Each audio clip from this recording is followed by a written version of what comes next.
Berjumpa lagi dalam permenungan kita edisi Sabtu 16 Oktober 2021 dalam pekan ke-28 masa biasa.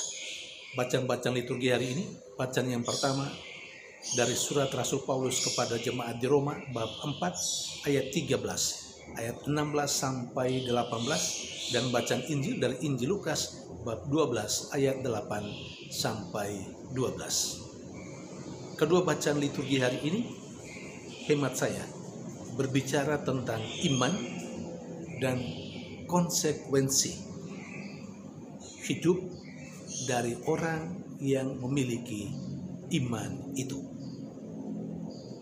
Saudari dan saudara terkasih, bacaan Injil menegaskan hal itu kepada para muridnya. Yesus meminta mereka supaya bisa atau mampu mengakui anak manusia atau dirinya di hadapan manusia. Artinya, kalau para murid Yesus dan semua orang yang mengikutinya percaya kepada Yesus, mereka harus berani mengakui Yesus di hadapan manusia. Ketika misalnya mereka dituntut untuk mengakui iman mereka kepada anak manusia itu, kepada Yesus itu. Karena Yesus mengatakan, yang mengakui anak manusia, dia atau mereka akan diakui oleh anak manusia di hadapan para malaikat Allah. Sebaliknya, orang yang tidak mengakui anak manusia di hadapan manusia lainnya, maka orang seperti itu akan disangkal oleh anak manusia, oleh Yesus pada saatnya di hadapan para malaikat Allah. Saudari dan saudara yang terkasih, nampak dalam pengajaran Yesus dan dalam tuntutan Yesus itu, pertama, para murid yang mengakui atau yang mengimani Yesus harus memberi kesaksian, sekurang-kurangnya kesaksian bahwa mereka percaya kepada Yesus sebagai anak manusia itu. Dalam kehidupan sehari-hari, semua orang, saya dan Anda, mengerti tentang hidup beriman. Tetapi ketika sampai pada saatnya dari kita dituntut untuk mengungkapkan atau untuk mengakui iman kita dengan cara-cara tertentu, disitulah letak kesulitannya. Pada saat itulah kita banyak kali mungkin tidak mengakui atau kita menyangkal apa yang menjadi subjek, apa yang menjadi inti iman kita. Contoh sederhana saja, dan itu sudah berkali-kali orang ngomong tentang ketidakberanian orang menyatakan imannya sebagai orang Kristen, sebagai orang Katolik.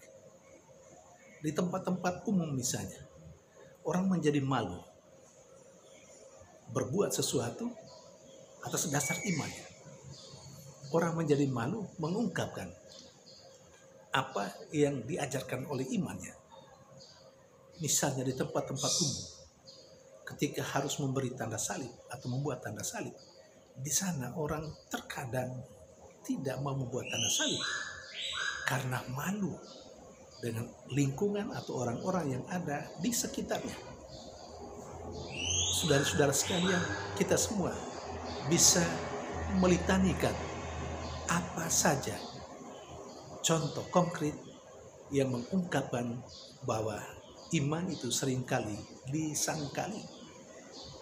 Ajaran-ajaran iman seringkali disangkali atau tidak dihayati dengan sungguh-sungguh. Bahkan, bukan tidak mungkin orang menyangkal Yesus, Tuhan yang diimaninya atas berbagai macam alasan. Orang malah menggantikan subjek iman itu dengan yang lain, yang bukan Tuhan, yang bukan Yesus. Saudari dan saudara yang terkasih, maka bacaan Injil dan juga bacaan pertama hari ini sungguh menantang kita untuk menunjukkan bahwa kita adalah orang yang percaya dan berani memberi kesaksian tentang apa yang kita percayai, apa yang kita imani. Ada satu contoh dari bacaan pertama hari ini, bagaimana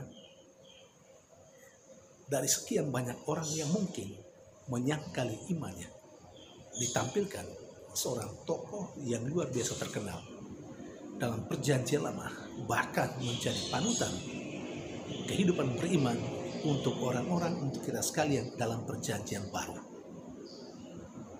Tokoh itu adalah Abraham.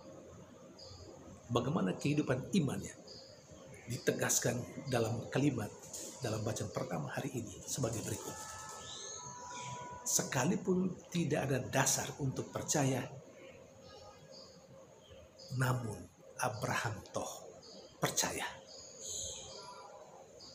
Inilah ungkapan iman Abraham dan praktek kehidupan iman dari Abraham itu. Sesungguhnya ketika Abraham membuat perjanjian dengan Allah, tidak ada jaminan sama sekali untuk Abraham untuk menjadi atau meyakini apa yang dikatakan Allah itu. Tapi toh Abraham percaya saja, percaya buta, boleh kita katakan seperti itu. Tetapi dalam yang disebut dengan percaya buta itu, itulah sesungguhnya iman. Karena iman tidak membutuhkan bukti, tidak membutuhkan support apapun yang lain. Iman berarti percaya kepada Allah, akan kebenaran yang dikatakan oleh Allah, akan kebenaran yang dijanjikan oleh Allah. Dan itu yang dimiliki oleh Abraham. Kita kiranya memohon supaya Tuhan menambahkan iman kita, sehingga kita boleh memiliki iman seperti Abraham. Tuhan memberkati.